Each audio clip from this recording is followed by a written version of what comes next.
This episode of the Cigar Social Podcast is brought to you by Black Star Line Cigars. From the highly rated Warwich to the outstanding Lalibela and classic El Milagro, these cigars are absolutely incredible and use the absolute best tobacco from Aganorsa leaf, which is farmed and expertly handcrafted in Esteli, Nicaragua. Visit them at blackstarline.shop and use promo code CIGARSOCIAL15 for 15% off your entire order and receive free shipping on all orders over $100. Black Star Line Cigars. Cigars are a daily operation.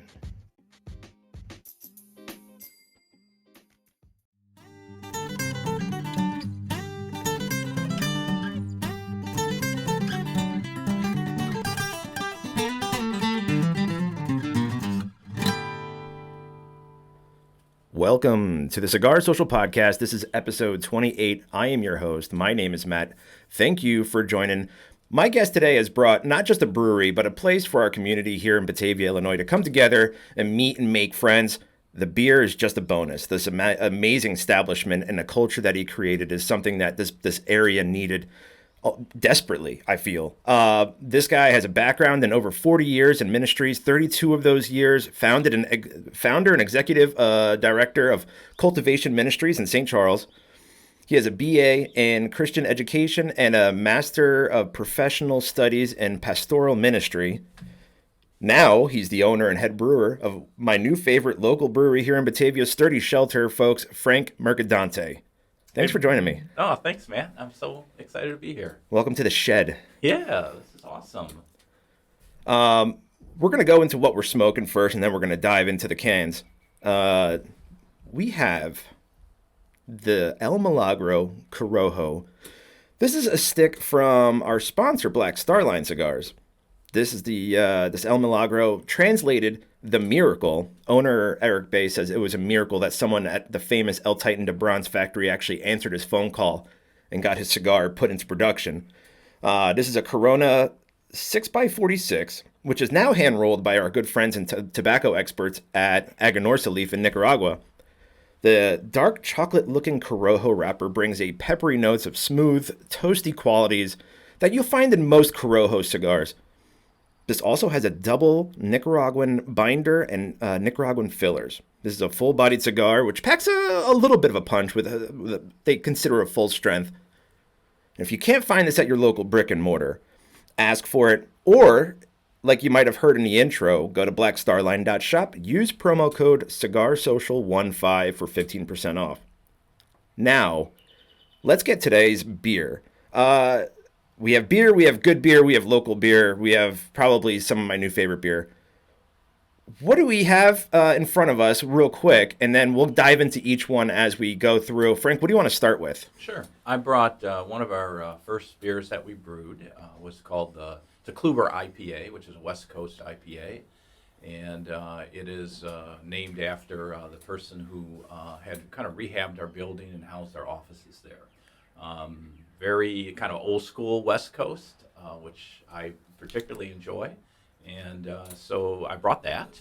We could get into more of the details of it in just a moment whenever we get there. And then I brought the Francesco, which is a Italian pils. You gotta do that with the hands. Yeah, the Francesco. I'm 100% Italian. And this beer is named after my father, and that was his birth name. He was born in Sicily and just passed away about a year and a half ago. And so I'll relate the story behind the name of this beer.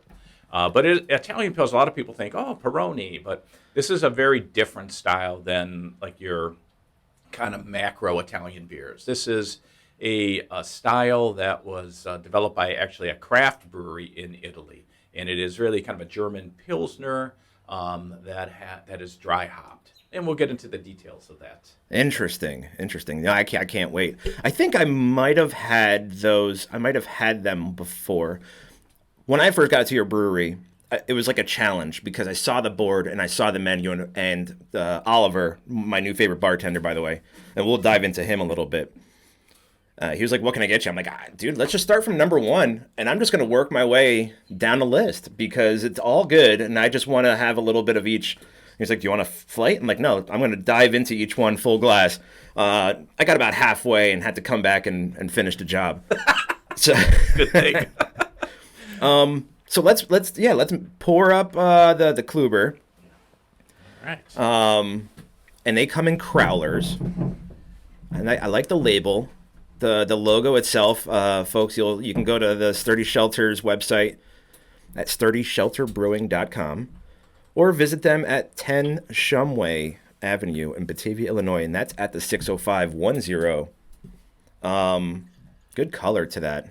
It's that slightly hazy too. Yeah, today this last version didn't clear up as well as some of our earliers, but it should over time. It's almost amber. Well, it is. It's getting clearer. Yeah. Yeah. Yeah, it is kind of an old school West Coast. So there's a little crystal malt in here. Okay.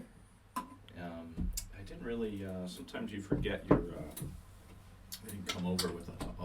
I'll have to go through just some of the ingredients in it.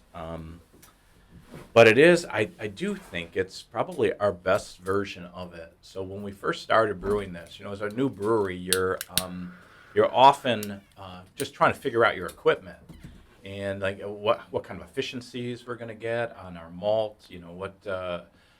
How things are going to attenuate in terms of how far that your yeast is going to consume those sugars and produce alcohol. So all those things are a little bit of a mystery right at the start. So this Kluber started out at 7.8%, which puts it actually in imperial IPA territory. And so we were like, well, we don't want, because we wanted to be a flagship beer, so we did not want it to be that big. And so I have been just reducing the the alcohol percentage as we go. I did that by increasing the mash temperatures, which produced less fermentable sugars, gave it a little more residual sweetness and body. But we've got it down to 7.2%, which is it's a sweet spot for me. Yeah, it's not too light, not too heavy, just right. Yeah, this is one of my go-to beers. It has Simcoe, and it has Centennial, and what is my third in there? I've got a third, Amarillo. So this is a beer I brewed for Mike Kluber. So Mike, he was a. So I don't know how long you've been in the community, Matt, but about in 2005, 2006, the building we're in looked like it was ready to be plowed over. And Mike Kluber from Kluber Architects and Engineers bought the building. Yeah. And they took it down to almost 3 walls. And then they completely rehabbed it, made a building that was built in the 1800s into an Energy Star rated building. And so they housed their offices there for 10 years, and then as they outgrew it, they put it on the market just in time for us to be able to purchase it. It's a perfect spot, too. I mean, I remember when I first walked, when you guys were building, I kept peeking into the window because I was just excited. Prime location, just off of Wilson, walking distance to everything. You're right on a river. If you were, riding your bike on the Fox River bike path, you can just kind of pull over, grab a quick beer, and get back on the trail. It's primo location, and then walk inside. It's like, I mean, no pun, like it's cathedral-like because it is just this big mass open area, and it is just it's very welcoming. Thank you. Yeah, that's a part of our mission. Is I love beer. I was a home brewer for 24 years.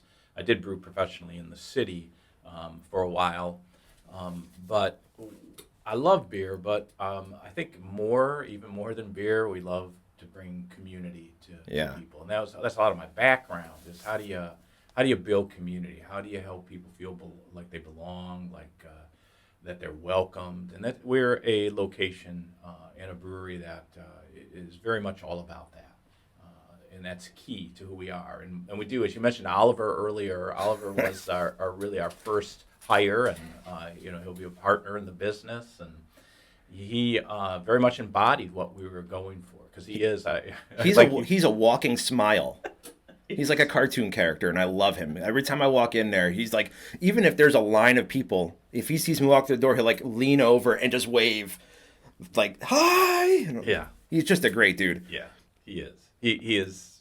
Yeah, we love Oliver. Yeah. Yeah. He embodies what we're about. We have so many other wonderful servers too that are I think they very much embody our mission too.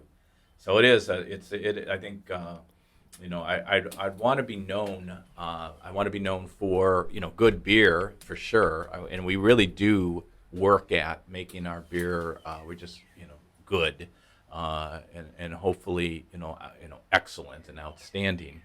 But the whole piece of welcoming community. Our mission is to build a treasured and genial community, one person, one conversation, and one highly crafted beer at a time. Yeah. So that's what we're going for.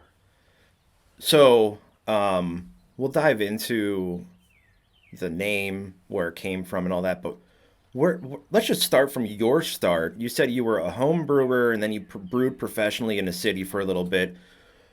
When did you go from your previous profession to beer, and why? That's a good question.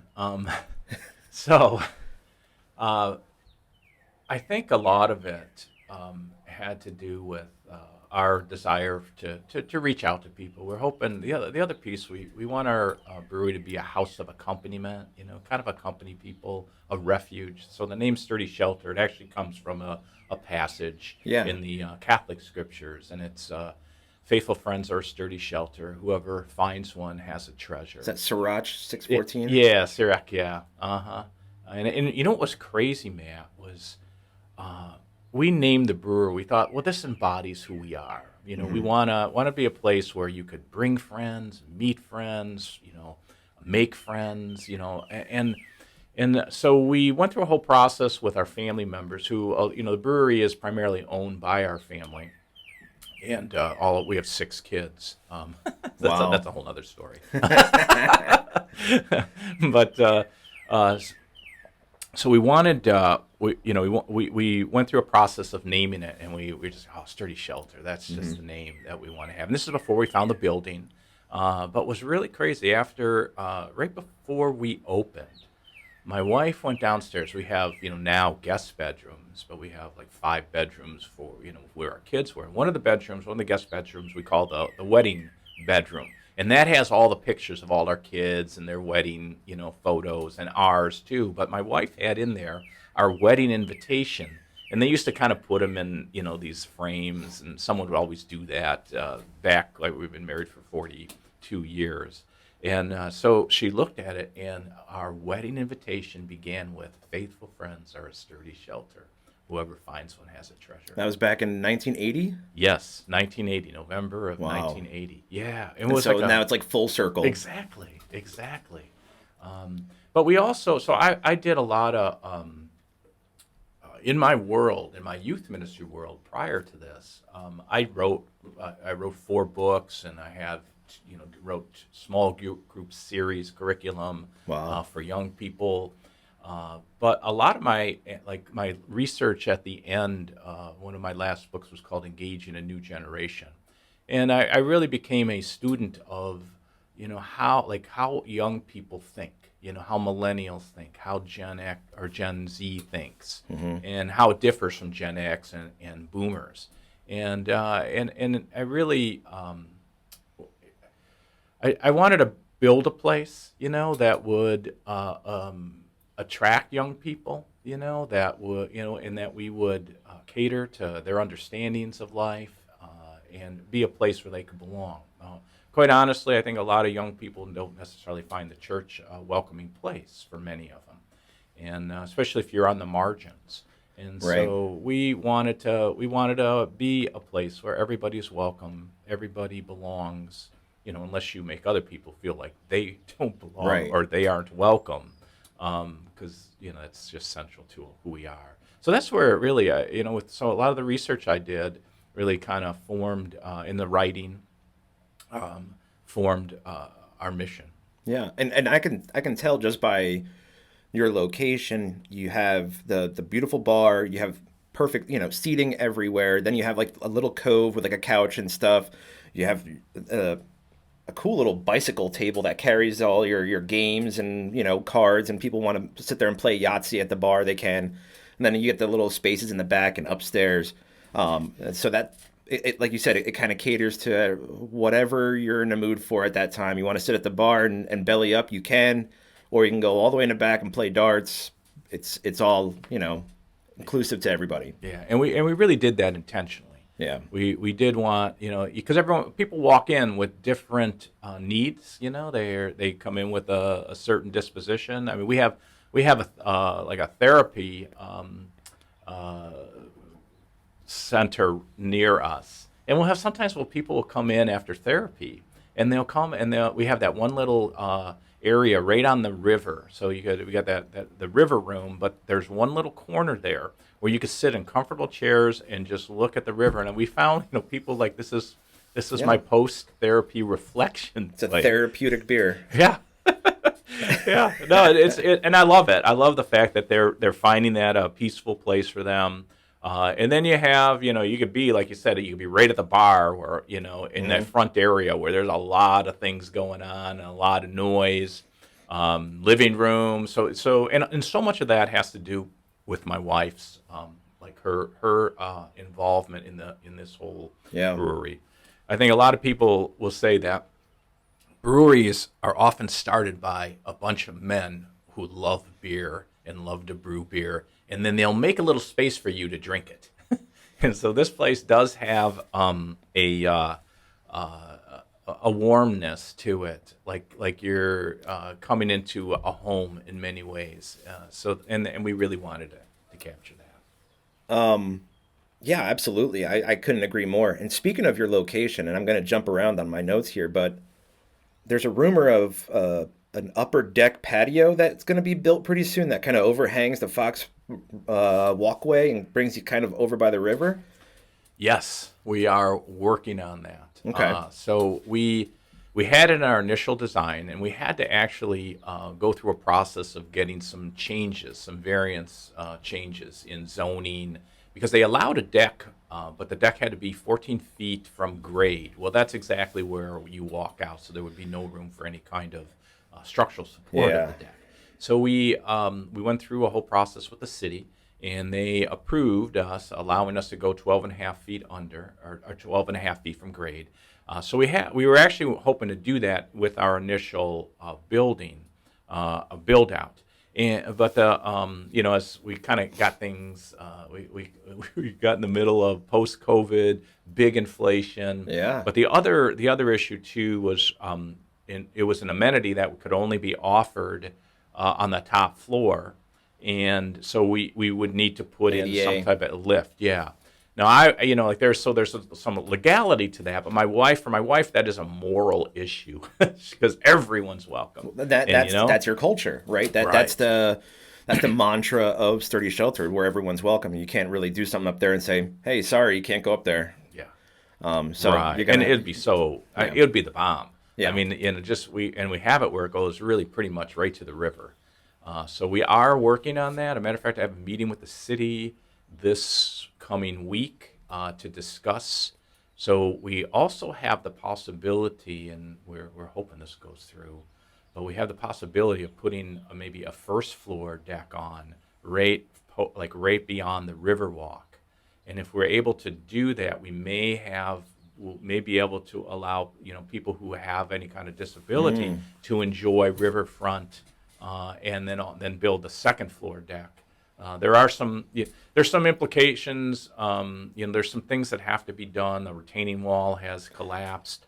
That's another thing you have to worry about is river water and the erosion. So your supports need to be anchored properly. Yeah, I was just talking to my architect about how they have a system now that kind of it's like a screw in, like right into bedrock that they go all the way down into, and he says it's just it could work really well. So we're working on that, and we do feel that it's going to be one of the best things that ever happened to the community when it does happen. Yeah, no, absolutely. I can't wait for that. That was actually And it's funny because when I walked in, I'm like, this place has everything. And then when I went upstairs, I'm like, you know what would be great? A deck out here to enjoy the river. But yeah, that's either way. That's so. We talked about Oliver Bully, right? Bully. Yeah, bully. Yeah, Yeah, he is a bully. yeah. A bully of hospitality. Yes. General manager, part-time brewer. No, he well, we brought him in because he's very he's capable.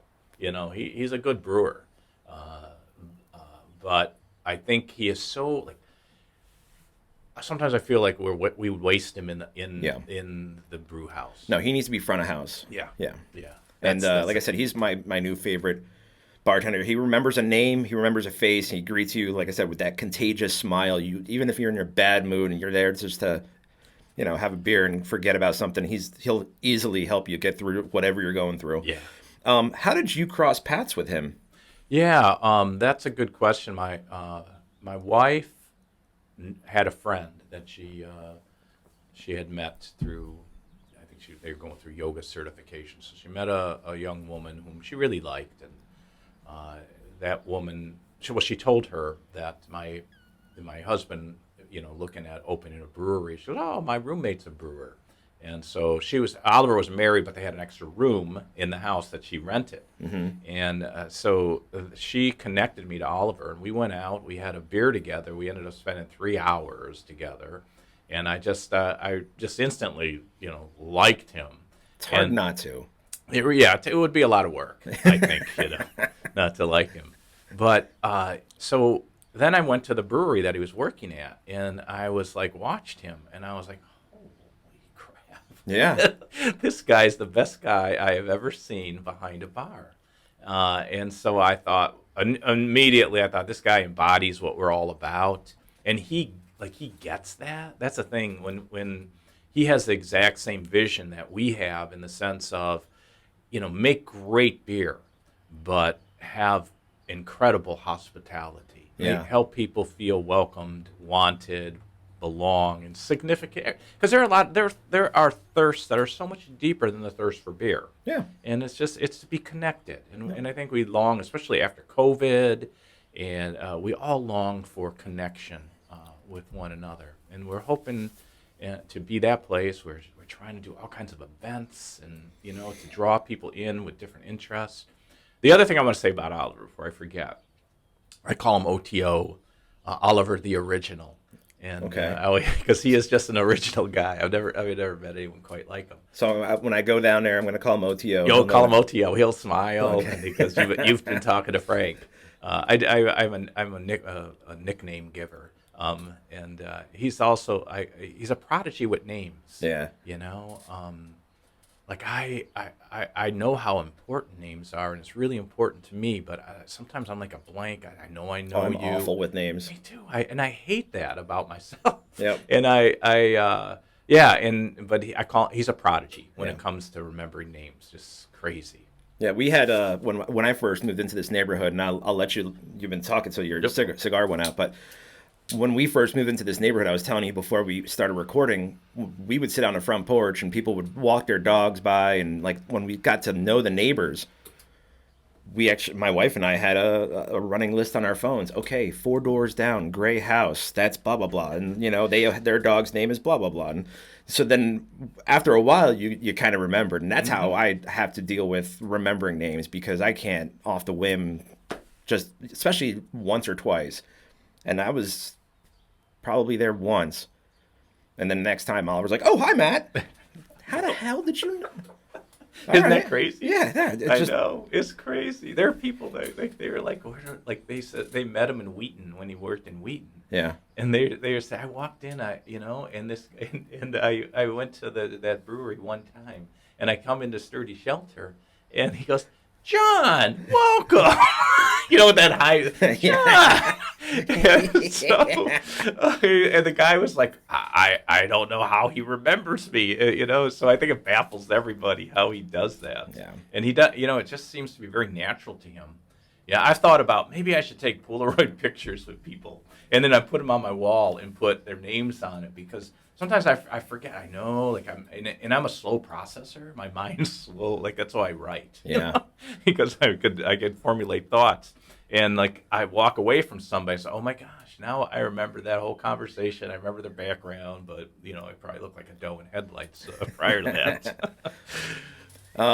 Sturdy Shelter, the building, we went over a little bit. Long history behind it. Again, that's 10 Shumway in Batavia. The history of that building, if I remember correctly, goes back to like the mid 1800s. It was like a theater, and it turned into something else. And like you said, then after a while, it went to disarray, and then Kluber came and fixed it all up. Can you dive into a little bit of the history of that? Like, what was that building at one point? Absolutely. So it began as they say an opera house, Okay. a music house, and it was one of the gathering places for the community. And so it was that for a while. I think it then became there's a time when they actually used it as a roller rink, which is kind of a fascinating part Wow. of it. And then it was, for most of its history, it was a theater. It was the Liberty Theater, the Capitol Theater. It was the Batavia Theater. So it went through a series of different names. But it was always, what was cool about the building, it was always a place where people gathered in the community. Yeah.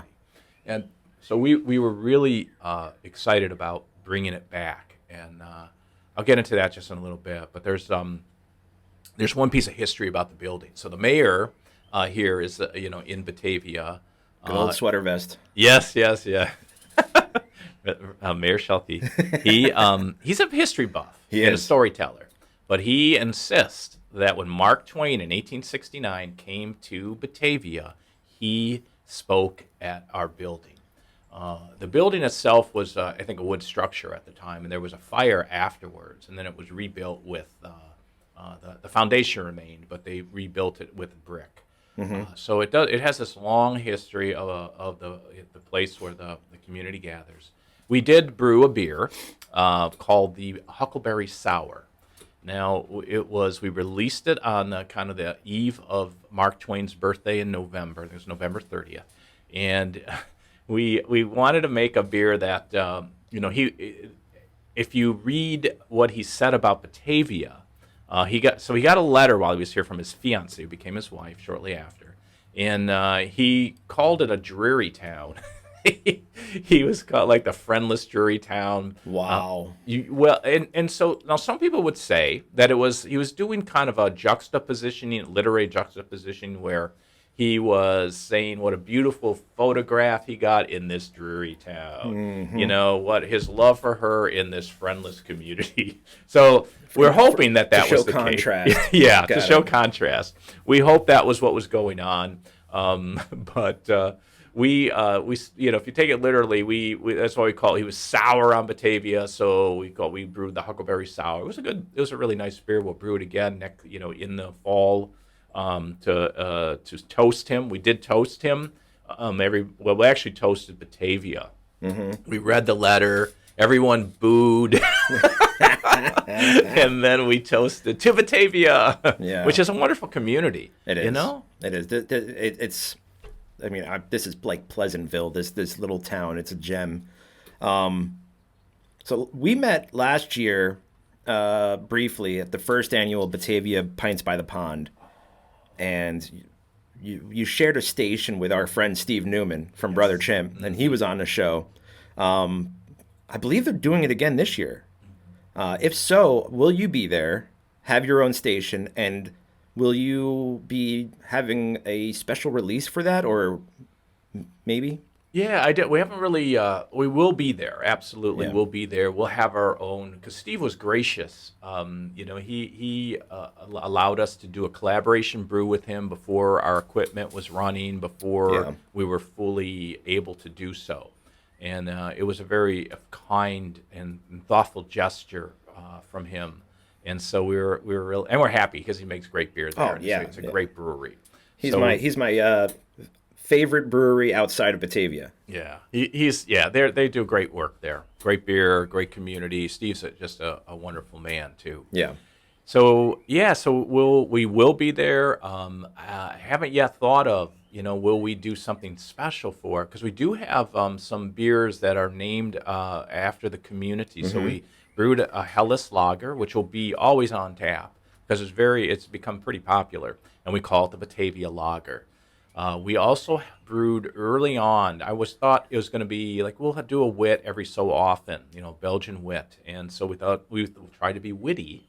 Yep. And called it the Batavia.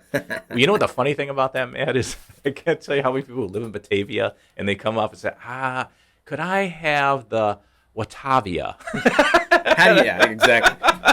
And I'll say, where do you live? Batavia. Oh, this is the Batavia. Yep. We'll probably do something like that. We're also sponsoring the pond. Gosh, what's the name of the Windmill City Fest? No, it's oh boy, how could I not remember the name of it? But it's the big community gathering. Our beer will be Bat Fest? Is it Bat? No, the Bat Fest is in October. Yeah. I can't believe I can't remember. It's not something on the pond, I think. If I remember right. I'm embarrassed that I don't remember. And you also have a beer named after Shumway, right? Mm-hmm. You have like a Shumway Sour. Shumway Sour. Yeah, the Shumway Sour is kind of based on the collab beer that we brewed. We changed it up a little bit. We did a mango pineapple, and the Shumway Sour, which is the street we are on, and plus the Shumways were a big important part of the community here. And their foundry actually manufactured the Academy Award statues. Awards early on.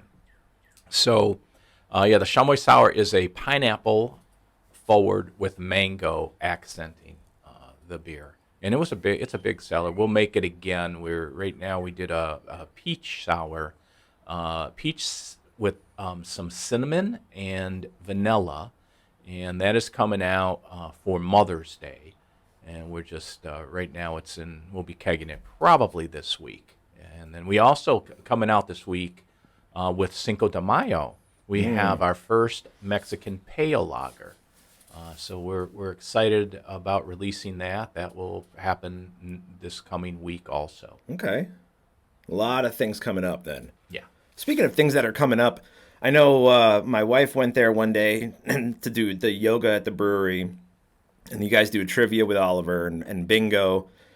Is there any other events coming up at the brewery? Yeah, we just had... last night we had Pino Farina, and he was excellent musician. So we have a lot of musicians. We got Cheryl Rhodey, who is astounding. Like first time I heard her, I'm like, "What are you doing here?" She is like between her guitar playing and her voice. I mean, she's amazing, and so she's coming up. We have for Cinco de Mayo. We have a Mexican band, like a mariachi. We couldn't get mariachi, but we found a band that we're very excited about. Cool. So that will be going, and we'll release the beer. Freddie, from Fernando's, who's been such an important part of our partnership in the community, is coming in and doing Mexican food. So we're hoping that'll be a big celebration. We have Paint Your Pet coming up again. That was a big success. We had. You don't paint your pets. You paint a picture of your pet. Yes. Okay. Yeah. Good. Glad. Thanks for the clarification. Our listeners. I just wanted to make sure people knew that. That would be. I would get a phone call. Right. So what happens is you send a photograph to the company, and they'll then give you a paint by numbers canvas. Oh. And they'll send your pet. You could do anything you want. I mean, if you want to do your child, you could do that too. But they'll send it back with all your palette, your color palettes, brushes, and you sit and you have some beer and you paint your pet. And it's sold out. Like they couldn't last time, so we're doing it again in June. So we're very excited about that. My wife's a big event. She's very much into planning the events, and she's very organized. And then Oliver is really good at then being that front person at the event, that personality. And so we've been doing euchre, on right now it's just once a month, but there were like over 50 people there last month. Like it was a couple weeks ago, and they had a tournament, and there were like 50 people surrounding the two people that the two groups that were playing for the championship. It was a lot of fun. So for people who don't know, what is euchre? I was hoping you would ask that, Matt, because I played it one time years ago. But it's a card game that there are a lot of people who just love the game, and you play with another partner, and that's about all I know. It's a card game, guys. It's a card game. Yeah. We have darts up there. Yep. We want to do a darts tournament, but we haven't gotten that organized yet. And I'm trying to think of what else. But this is not yet dated, but we are going to do a salsa, not a salsa dance. I want to make that clear. But we are going to do a salsa competition where people locally can enter their salsa. And then we'll have people then who want to buy a ticket to taste all the different salsas. We'll have we're talking about having Freddie from Fernando's be one of the judges, but also allow people to put their votes in. We'll do percentages, and we think that could be a lot of fun. Maybe we can get our friend Gindo out there for like a spicy salsa competition, or even like a chili cook-off or something like that. Yeah. That would be fun. Yeah. We'll probably do that chili cook-off when it gets a little colder again. Yeah.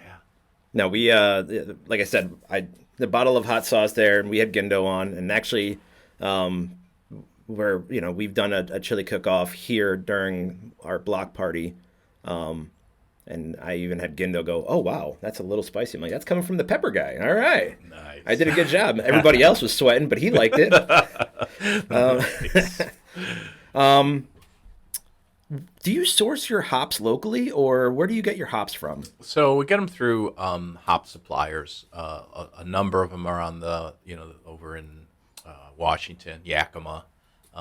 Get some from Crosby.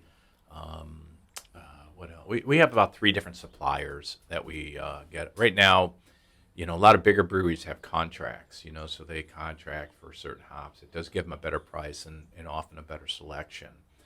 We do right now spot hops until we kind of figure out what our beers are going. May I have a little more of this? Oh, Cooper? please. Oh, yes. Finish it. I have an empty stomach, so I'll be slurring my words at the end of the podcast. That's how it usually ends. I'm not gonna lie. There's times where but I forgot what I was saying, but. It must not be too important. Yeah. Yeah, this is a great, probably. I mean, I've had the pulped up, and you have 2 different pulped up, hazies. This is probably would be my go-to, and I know I've had your. I'm starting to see your taps pop up everywhere. Windmill Grill down there in Batavia. I go down there and I see them, and usually it's rotating too. Every time I go down there, I'm like, which one's, And I love how, I don't know who designed this, and I think this falls in line with some of my next question. The taps that you give out when you go to a restaurant or whatever has it's like a little mini chalkboard. Right. So you don't have to give them different taps for different beers. They can just write on it as the keg changes. So I thought that was very unique. But also at the restaurant or at the tap house at the brewery, you have a giant chalkboard for buy a beer for a friend. And my name's up there because I bought my buddy Joe a beer, and he still needs to go get it. Come on, Joe. I know. He actually, what was it, 2 or 3 weeks ago, I called him and said, "Hey, I'm going down to Sturdy Shelter. You want to come?" He's like, "Hey, I got COVID, so I can't." I'm like, "All right, cool." So I went down there, and I had Oliver write it on the board, and I took a picture of him, like, "Feel better, bro. Come get your beer when you can." And I talked to him yesterday. He still didn't get it, so. That's awesome, though. Maybe I'll get his beer. I'll cash in. Yeah, I'll cash it in. That's awesome. That's that's so nice to hear, Matt, because that's the way we want it to be, And that board is always full. Yeah. I mean, every time I go there, I'm like, wow, there's really no more room. But Oliver starts moving things. Oliver. Yeah. I see the crowlers. You brought these giant Hmm. cans of crowlers, and you can get those at the brewery. Do you have growlers and howlers, or do you intend to do growlers soon? We're just gonna just stick with the crowlers. I Yeah. think they're a little. If someone comes in with a growler, we'll fill it. Okay. Yeah, it's not a issue. We just do the crowlers. We feel like 32 ounces is probably a little more drinkable, and it's a little. These things we CO2 purge them, so we try to we're able to keep these I think pretty fresh. Yeah. Down the road we will can, Yeah. so it Get won't. into production. Yeah, we'll start out with some mobile canning companies, partner with them. We're figuring all that out. I've Yeah. got a really wonderful staff. I have I want we happen to get a couple retirees who bring some really wonderful skills in. One of them, very organized, and he was a J.P. Morgan Chase executive director who retired and is working with me in the brew house. And he's extremely meticulous, but very well organized, very efficient. Like we always laugh like, how did we get you? How in this, which is one of the fun things about it is there's so many really cool things that fell into place. Yeah. As a person of faith, I wouldn't call it chance. It was very, I would call it providential. Just the building itself, how that fell into place. And I wanted to name the beer that we're drinking right now after Mike Kluber, because I felt like he was very instrumental in making this happen. I think he had better offers, and I think he wanted this to go to the community. We had a conversation, sent him our mission, and I think it really resonated with him. And I think that he felt like this would be a gift to the community. So I feel like we kind of partnered with him. He made that. We could have never afforded to rehab that building like he That's did. beautiful the way it was done, and and you even have themed bathrooms. Yeah. Oh yeah. Yeah. That was I, my I, wife. it's something that I heard and I didn't know because every time I go there, I go to the same one. I didn't know that each one has its own separate theme. Yes. Yeah, that's my wife. So there's the inspiration bathroom. There's one with the music, right? Like That's print. the inspiration Oh, bathroom. okay. So there's I don't know if you saw the song "Supper's Ready" on. There's this big heart with the lyrics with Peter Gabriel singing. It's actually a poster of him singing "Supper's Ready." So "Supper's Ready" was a significant song in my life. I ran across it when I was in high school, and it just really kind of changed my life.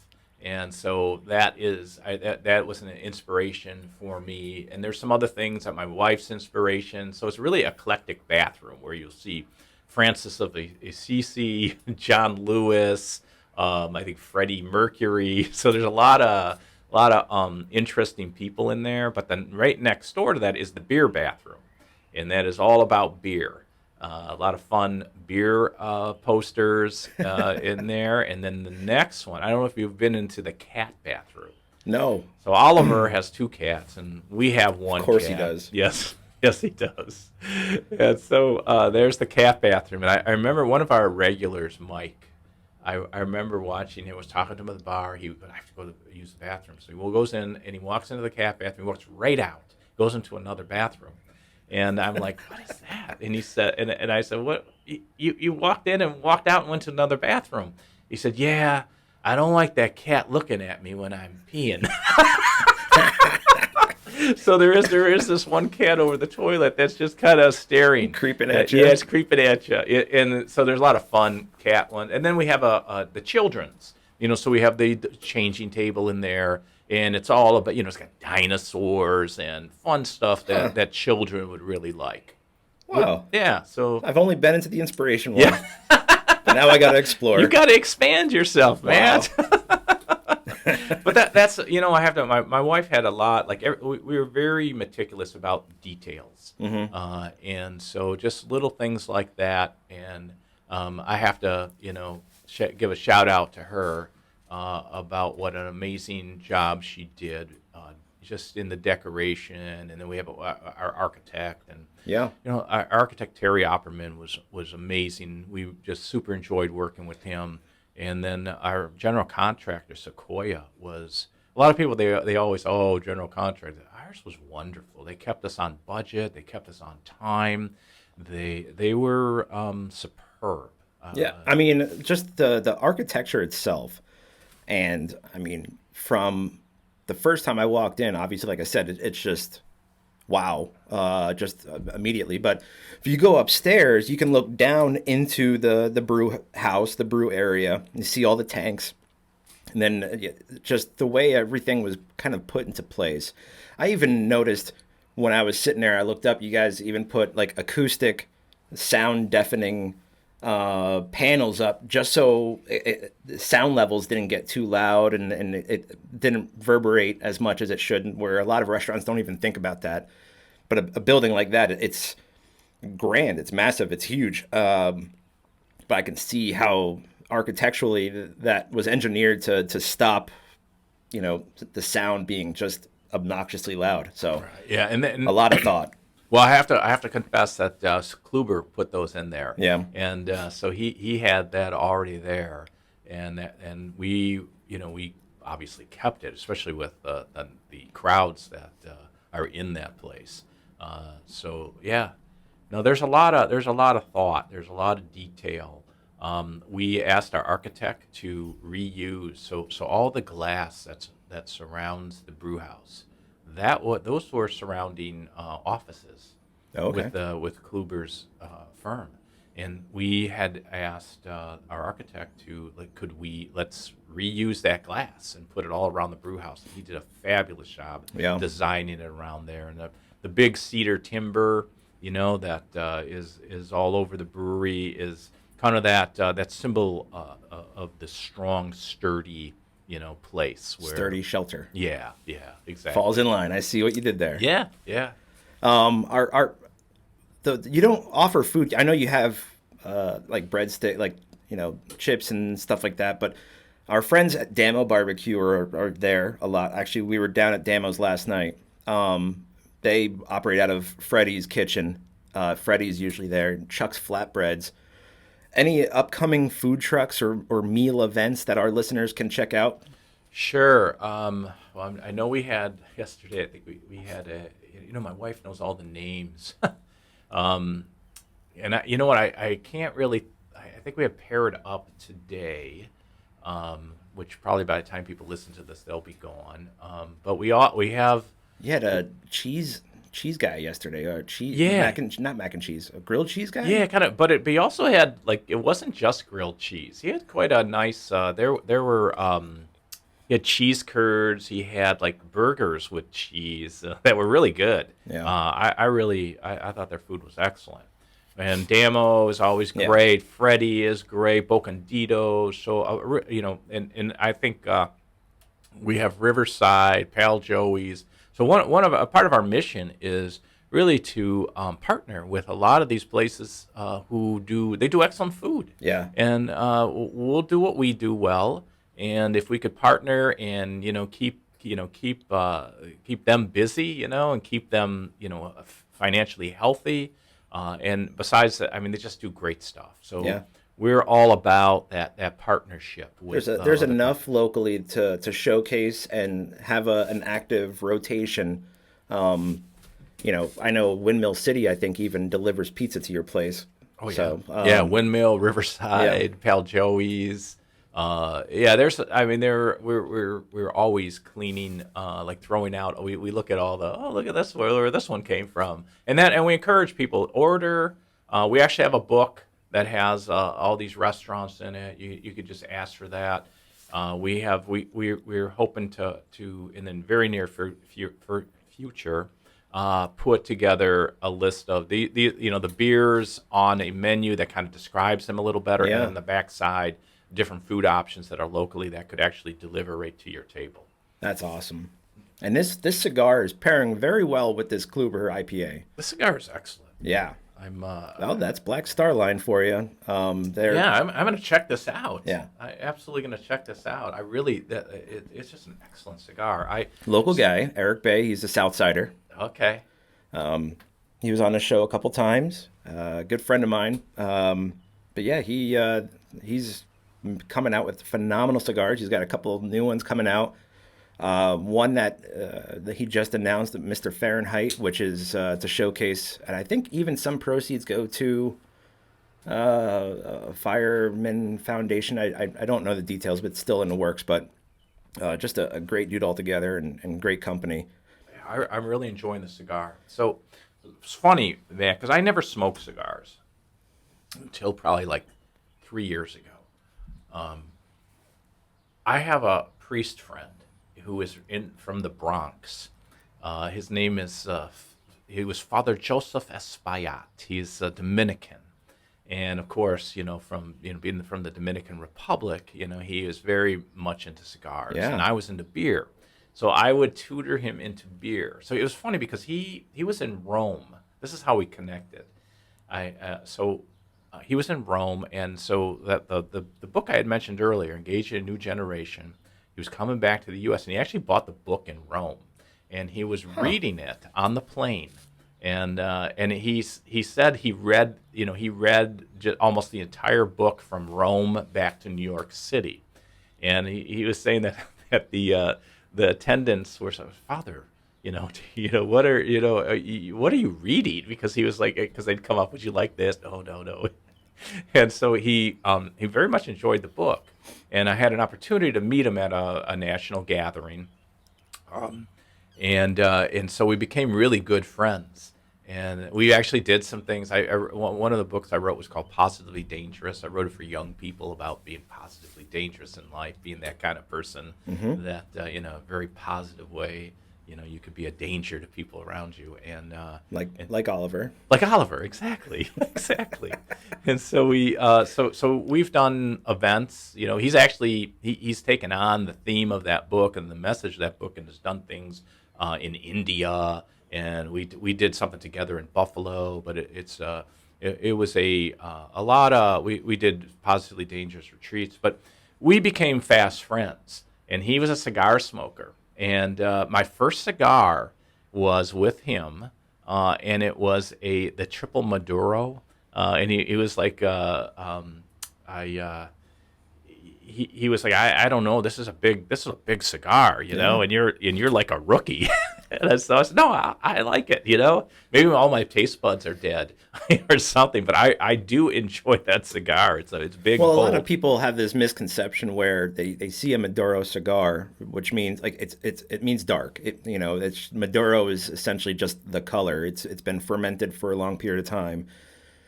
It's going to be bold. It's going to be full of flavor. It doesn't necessarily mean all the time that it's going to be a super punchy, strong cigar, but people have this misconception: darker the cigar, the stronger it's going to be. Sure. That's not always necessarily the case. Sometimes it is, for sure. But yeah, I think in that case, it's I think that one is. I've heard someone say it's like caffeine. What is like a dark roast coffee is actually less caffeinated than a light roast. Yeah. Yeah. But so that was my introduction, and so I would smoke those, often, and I do. But he is the person who turned me on to cigars, and quite frankly, I really do enjoy cigars. Yeah. Especially in the warmer weather. Oh yeah, it's definitely becoming cigar season around here in the Midwest. I mean, I feel like all winter it's been, because I feel like I broke my shovel out once, and that was because I just wanted to. We really have not had snow this past year, which is really weird. But I think my friends down in Oklahoma had more snow than we did here in Chicago. Isn't that crazy? When you're not drinking your own beer, what are you drinking of somebody else's? Yeah, that's a good question. I do like a lot of different beers. I gravitate towards a lot of the West Coast styles. Yeah. And I do drink a lot of German lagers. So the kind of the dirty secret with brewers is that we drink lagers. We drink a lot of lagers. For one, you do like you're drinking a lot. Like I start like I'll be at the brewery 7 a.m. and I'm walking from tank to tank. I'm not drinking, but I'm. You have to try it. You guys. Okay, how's this going with its fermentation? So there's Yeah. there's certain stages of fermentations, and you're looking for certain flavors to come out during that time. You're looking at pHs, how are the pHs, they generally drop, and okay, this is fermenting. Yeah. we're going to be okay here. But because you tend to be drinking a lot just as a result of your work, that you tend to gravitate towards lighter beers. So I do enjoy Weltenberger's Dunkel. It's a German Dunkel, which we just made it's called the Wilson Street Dunkel, which I'm very proud of. I think it came out really well. But I always keep shooting after, how do I get this deep, full malt, deep, full flavor, malt flavor that these Germans produce. So I'm still, I'm working on it, but I do think the Wilson Street's been, it's got some good ratings, which I was really pleased with, and I do like the beer, a lot. But so I tend to drink a lot of German lagers. I like some of our local beers, West Coast. I was making hazies back as a home brewer back in 10 years ago when you couldn't get them commercially here in the Midwest. And so I went through a whole phase of drinking those, and I do like them and I appreciate them. I personally don't drink it a lot. I know what a good one is, and I know how, I feel like we're brewing some really good stuff. We keep improving our processes and dialing our recipes.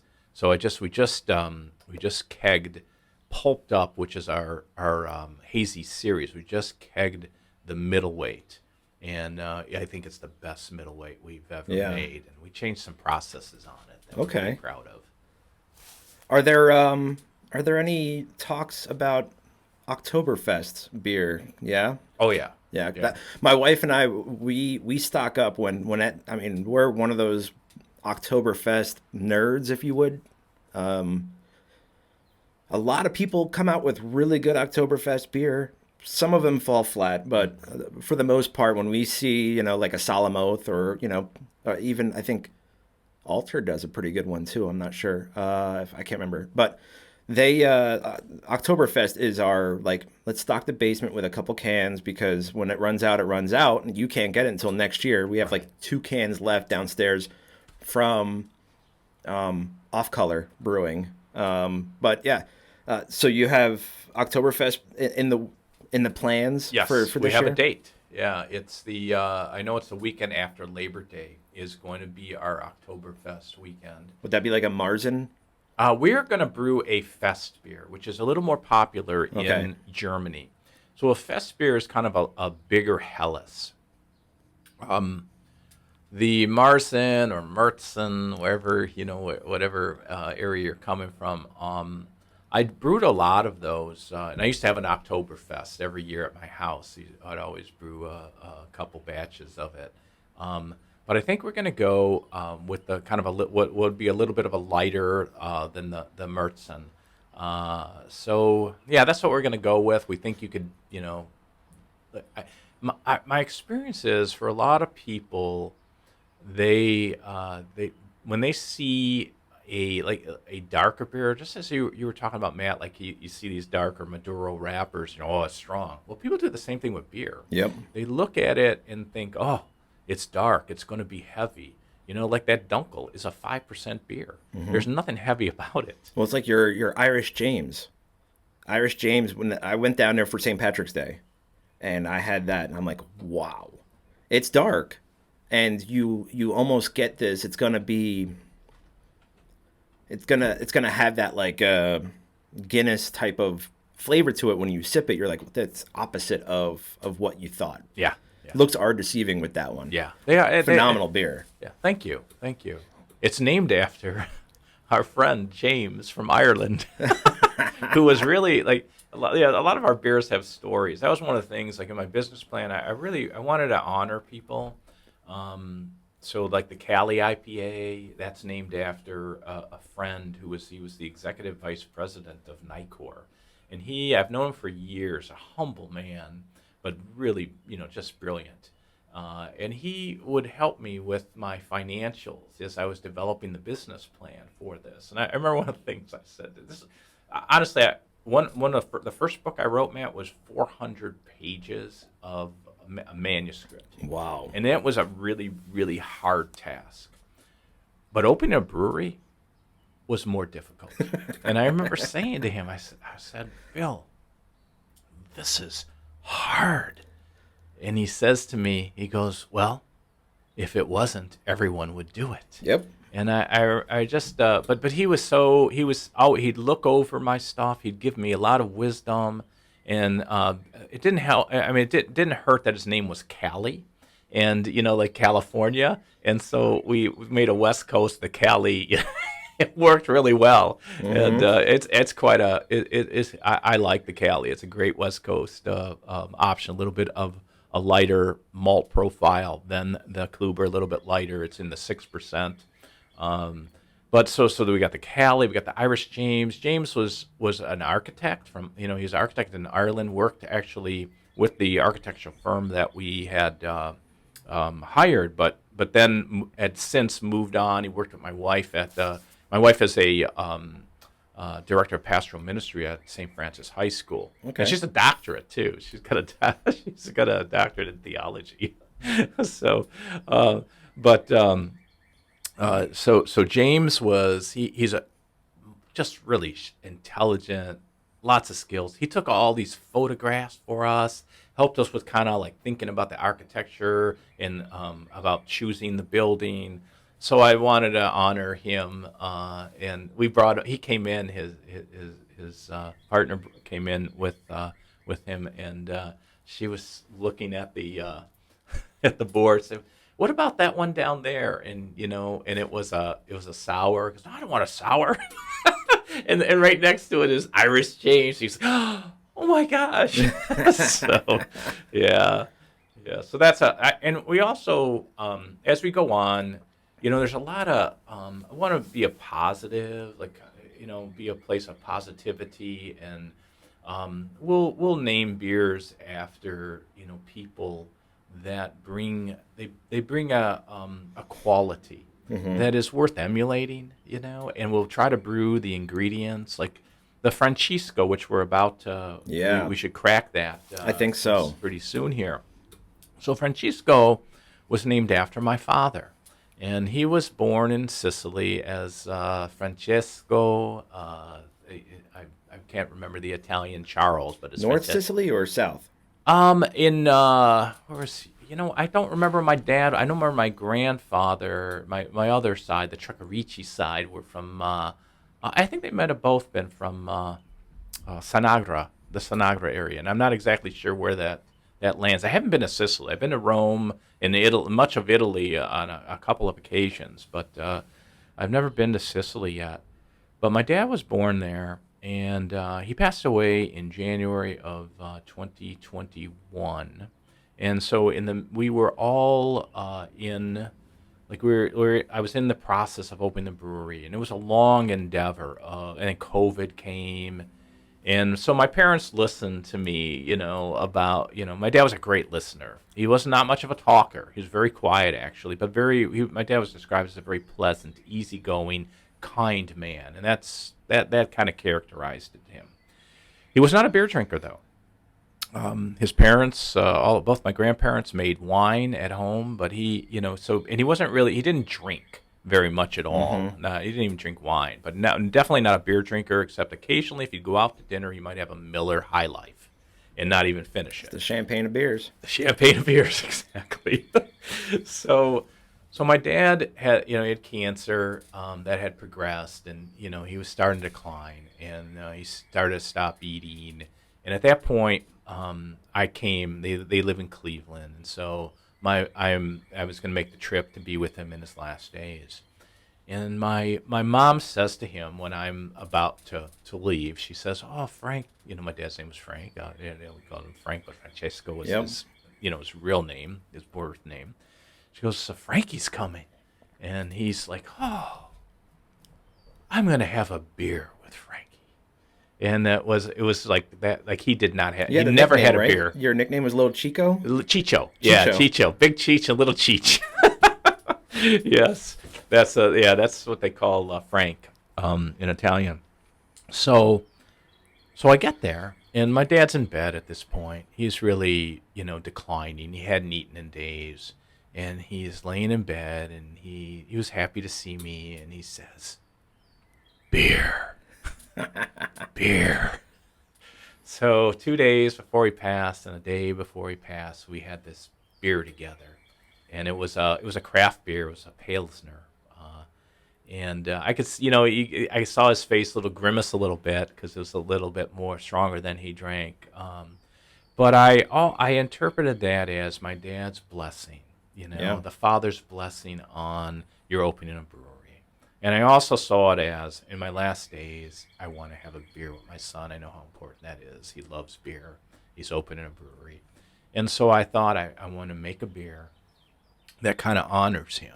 Yeah. And so the Francesco, it's brewed with malt that is grown in Italy. It's Ercole Pilsner malt. Wow. And so we have his foundation was born in Italy. We use a hop called Supersaz, which is a hop that's been derived from noble hops from Europe. However, it's an American hop. I love the hop. It's a fabulous hop. And so, but my dad spent most of his years. He served in the in the Army, in the U.S. and lived most of his life here. And then I wanted to make it be easy drinking, and in the style of an Italian Pilsner, which we dry hop as a Pilsner. So it's so pleasant, easy drinking, easy going. So it exemplifies his roots and exemplifies his personality. Yeah. So it's a special beer for me. It's an important beer. Yeah, absolutely. And it will be one of our flagships. And I love the beer too. Yeah. No, we'll dive into that. And I knew about that story. I heard about that story, and it's really funny. Not funny, but you and I kind of have that similarity.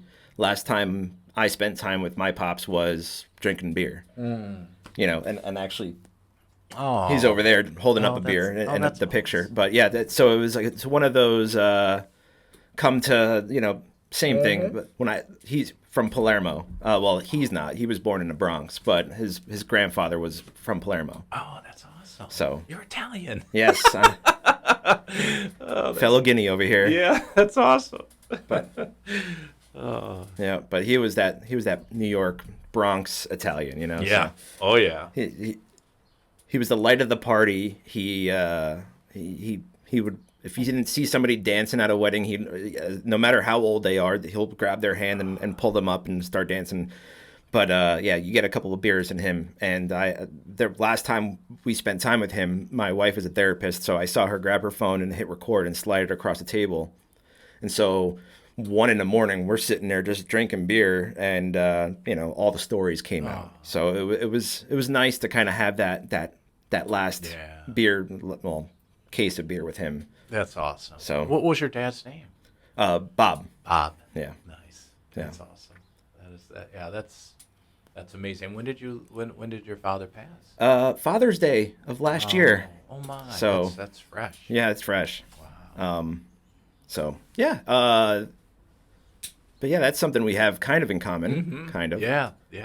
But let's tap into that and toast to the pops and the old man, and Yeah. Let's do that it. cigar is this cigar is just outstanding, and he's got Eric has another one which is a blue label, which is a sun-grown Habano. And before you leave here today, I'll give you one of each so you can kind of take them home and. Oh, thank you. Cracking the crowlers. Yeah. All right. Here we go. here.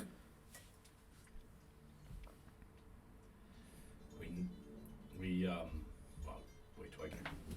We serve our all our like pale pilsner and our Batavia lager on a Luker tap, which is a Czechoslovakian tap. It's a side pour, but it allows us to make a nice foamy beer. And we do a very slow process in our carbonation, where it's an overnight process, very like tight, tight, smooth head, which I think makes a beer very enjoyable. So those are two parts of our process or two beers, two parts of our process, both the Luker tap and then also the way we carbonate it. We think it makes our beers a little special on the lager side. And you brew everything in house, right? Yes. Yeah. Mm-hmm. Yeah. Yeah, that was another thing. During COVID, I met a guy on another kind of coincidental thing. I was at another brewery, and I was telling the guy a little bit about my background, and he says, "Oh, you got to meet Brett Raska from Burning Bush." And I said, he said, "You guys have a lot in common." So Brett was he was a pastor, and he opened a brewery, and so in the process of opening, I met him, and just a wonderful guy, just a good guy. And so when COVID happened, he asked me if he had an opening there for brewing, and he asked if I would brew for him. And this gave me a real opportunity to learn how to brew on the larger equipment. And that year and a half of working there allowed me to, continue to develop skills, but also learn on the professional side of brewing how to do things, which was critical. It helped me design my brew house, all the process piping, all the different things I wanted to do, design things where I could do kettle sours, where I could do Hochkirch which is a German process of adding different infusions to do these what are called step mashes. Okay. On a system that doesn't really, like, we're a direct fire. It's kind of an indirect fire system. But all like that whole year, like that year and a half of working with Brent was so like critical to the process of building our brewery. I learned about, these are things I liked about the system. These are things that I'd like to, do different. And so just so many different pieces came together that I think that I'm really grateful for. Yeah, it's pretty amazing. Yeah, no, amazing stuff. And again, your folks check them out at sturdyshelterbrewing.com or come see them. Tem Shumway at Batavia, 60510. Hey, out of your current menu, and we're gonna pour this beer and we're gonna toast. But while we do that, out of all of them, what is your favorite child out of all of them? What's your go-to? That's funny. I have 6 kids, Matt, and I've always, I'm never, I don't have a favorite child. My kids, Don't worry, they're not listening. I can guarantee you. Not one of them here is going to hear this. Oh, that's funny. No, there are particular styles that I enjoy. And so I like this Francesco that we are drinking now. It's one of my favorites for sure, along with the Batavia Lager. That's another. I love that beer. It's really easy drinking. It's one of those. When you come in there are people who like I don't have a lot of experience with craft beer. I've drank a lot of macro beer. And so the Batavia Lager is kind of a beer that they would very much adapt to. Yeah. So those are 2 of my favorites, the Kluber and the Cali, because I love West Coast style. It still kind of got that old school with me. I like the Batavia a lot. I think it's a great representation of the style. I think it has a lot going on, and we've kind of dialed in some of the processes. It has coriander and orange peel, and just has a nice mouthfeel. So those would be some of my my go-tos. I think I really the Three Amigos. Have you had the Three Amigos, Matt? I have. I've gone through your menu. I've even had the cream ale, Okay, yes, cream which ales. which I didn't want to because that's not my style. But I could definitely say I believe I've had everything so far. Okay, yeah, yeah. The cream ale was a surprise to us. Oh, I thought, well, let's do a cream ale, And it's lighter good. beer. Oh, it's extremely popular. Yeah. It's crazy. I thought, we'll brew a cream ale, but what we're finding are so many of our beers have become very popular with our guests that we have continued to brew them, and make try to keep them on the menu. I was I wasn't sure. Like the Batavia was same thing. The Batavia, I thought, we'll brew a wit now. We'll brew a Hefeweizen. We'll brew a Dunkelweizen. But the Batavia has been super popular, so we kind of keep it on the menu because people look for it. But those would, some of the lighter beers do tend, and Three Amigos. Three Amigos as a home brewer, that won it would win all kinds of competitions. It was won a lot of gold medals. It was runner up to best of the show. It did really well in competitions. And we have people that come in just for Three Amigos, and I feel bad because it's off the menu right now because as the warmer weather comes, it's not necessarily something people will drink because it's over 10% alcohol. It is for people who don't know that the Three Amigos is a chocolate, vanilla, cinnamon, and ancho chili imperial milk stout. Lots of flavors, and we used the base of that beer, and we actually barrel aged. We got 2 barrels, bourbon barrels from Four Roses, and we'll probably release that in February of 2024. So we're very excited about that. I'm going to brew the Three Amigos again because they're there's this dedicated crowd that every time they say, "Where's the Three Amigos?" I feel bad. Yeah. No, absolutely. And you should reach out to our buddy Nick Nagley from Whiskey Acres. Nick's awesome. Grab some barrels from there. Yeah, I've actually asked him, so he said he put me on the list. Nick's a great guy. I'm very fond of him. Yeah. And I hope we'll be able to use to utilize one of his barrels in the near future. But Yeah, we're he's apparently on the list. He's prepping. I believe he said June or July 7th. I can't remember which one. But he's going to be releasing his 7-year bourbon out. So I told him I might be in Tennessee that time, so keep one on the side for me. But yeah, he's just a great distillery, 30 minutes from here or so. But here, let's cheers to Dad here. Yeah, thank you, and your father too, to Bob and to Frank Senior.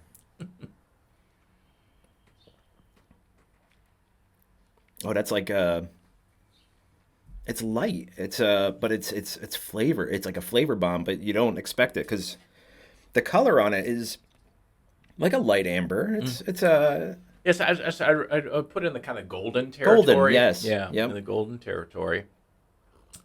So it has Super Zaz, is the main. I've got some Pearly in there, and with Saffir Select is the finishing, the hops with the. It's got a nice finish to it. Yeah, it's.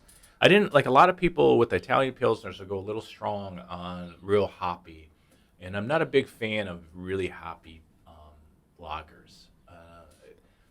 I like hoppy in ales because ales will they kind of express themselves very differently. They're fruity. There's a multitude of kind of flavors because of the warmer fermentation temperatures. There's esters, and sometimes phenols. It just depends on the yeast you're using.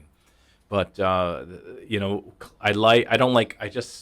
I wanted it to be easy drinking, pleasant, because that just exemplified who my father was. Yep. Easy guy. Speaking of Italian descent, a little fun question here. What is your favorite mob movie? Godfather, Casino, or Goodfellas? That's I remember seeing The Godfather as a young kid. So there was this. That was my first mafia movie. So I'd have to go with The Godfather 1. There's some scenes in there that I find, pretty fascinating. They all have some pretty fascinating scenes, but yeah, Yeah. What about you? I'd have to agree. I have to agree. I mean, Casino was a little out there. I haven't seen Casino. Oh no, No. yeah, I do but like mafia movies, though. I'll have to catch that now. yeah, it's and it's funny. It's just it's funny to watch. Not funny, but when you watch those, you realize that actually wasn't far from the truth back then. That was actually something common. So it's just interesting to watch those movies and go, oh wow, and then have that realization of, oh yeah, that was how it was. Yeah. But You yeah, know, I watched The Sopranos. I went through all the seasons after it was, done. Um, and I watched it primarily, not because of the mafia side of things. It was more of the Italian culture. Because it was so, like, I'd hear, Tony talk about, I got the agita. I heard that growing up, the yep. Gubba Go, which is, I actually, one of my granddaughters, I gave her the nickname, the Gubba Go. Well, So, I'm originally from Jersey, so that oh, show, I mean, that was taped at the strip club was right next to the Party City where I used to get my Halloween costumes. Like it was that show was in my backyard essentially. And coming up, my next episode, I'll have John Huber from Crown Heads, and his cigar company actually, or when he was with CAO, they supplied all the cigars for that show. So wow. that'd be an interesting That's talk. So wow. can't I'll wait to have to find out listen how to he got that. into that. That's fascinating. Yeah, I grew up in a 100% Italian household, so all the cultural that's having the meals together and just the characters. I mean, I saw these like every Saturday morning.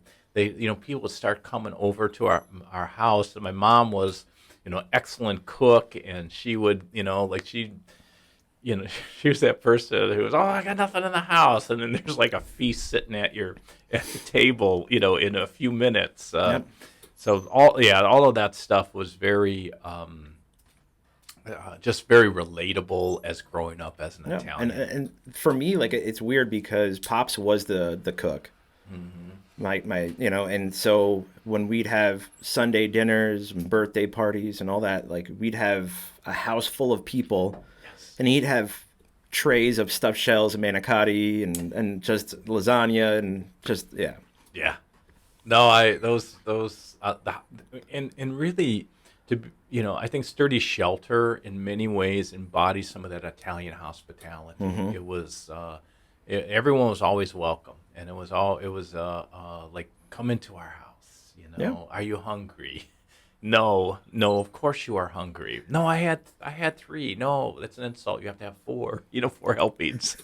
The Italian Yeah, culture yeah. like that. But that's we try not to do that with beer because Well, yeah. yeah, that could get us in some big trouble.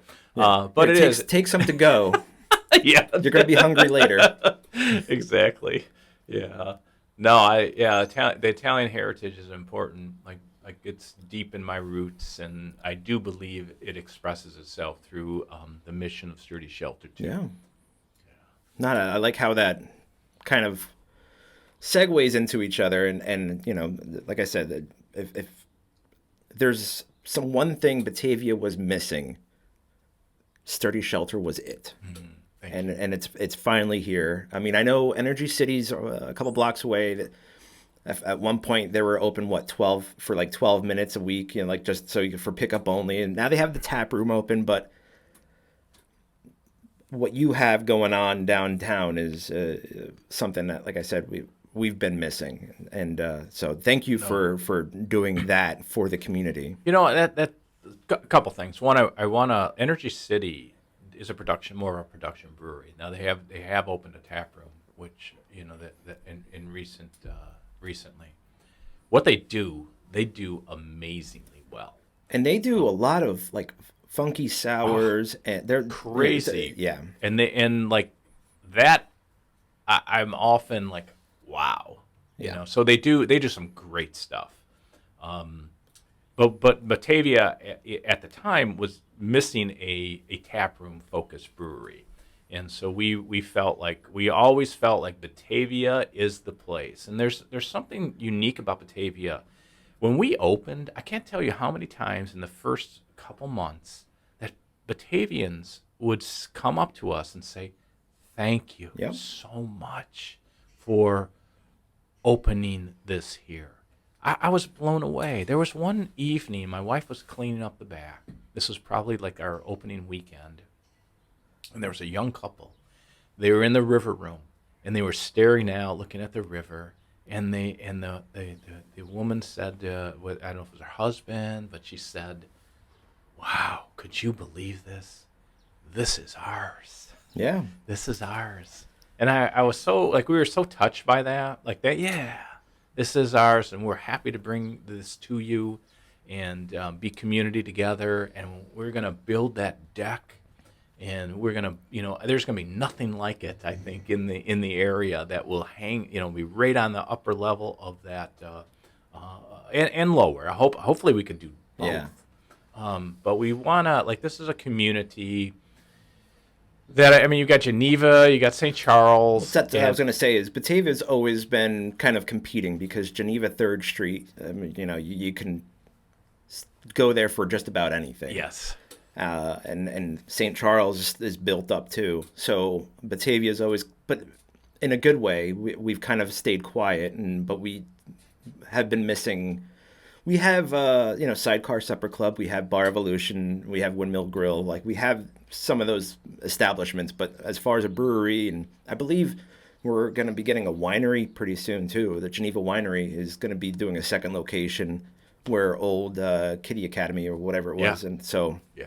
I think we're getting a distillery and and another brewery that is coming in. Grainology. So I believe, especially kind of that sector that we're in, is kind of called the Foundry quadrant. I think it's going to be the next best thing in Batavia, so I'm really hoping to be a part of developing that area into a vibrant, area that many people will come to. And so I'm excited about where we're at, like that area of Batavia. I mean, we're on the, the west, the southwest. West side. Yeah, kind of that West southwest. side is the best side. Sorry, East Siders. I won't comment on that. But so I'm excited about the future of Batavia, and I think there's just some new energy in the city. You got the comedy club. Yep. That is I think bringing in a lot of people from all over.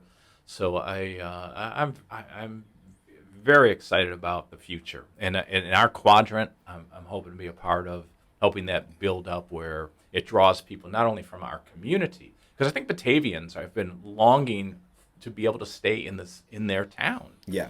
And but I also think we have the power to bring people from all over, and that's there's a uniqueness about this town of the Tri-Cities. Yep. Batavia is very family oriented. There's a humility about Batavia too. They lack any kind of pretentiousness. Well, we're a Drury town, and like, as Mark Twain called it. Yeah, but that's not true. There are so many this is a proud town. Yeah. This is a town that people love to live in. I love that. I've met people who their spouses came from different areas, but that there was a spouse that grew up in Batavia that insisted that we will live in Batavia. Yeah. Which I love, and I am so I'm just thrilled. I think our whole brewery, we're all thrilled to be a part of this community. Yeah. And we're going to do everything we can to enhance it, to partner, to just work together. I told my wife when I met my wife, we were East Siders, and we were in an apartment, and I went for a run around the river, and the first time I was like, babe, they're waving at me. Like people are just saying hi, hello, and they're using all 5 fingers too. They're not using just one. I mean, I'm from Jersey. You're used to just one finger. Oh So yeah. no, it's a completely different environment from when I grew up. But yeah, you're right. The people who are here are proud to be here. And like I said, thank you for setting that up. And again, I'll say it one more time: 10 Shumway Ave, Batavia, 60510. That's in Batavia. SturdyShelterBrewing.com. And while you're there, be sure to tell Oliver I said hi, and maybe buy me a beer. Put my name on the board.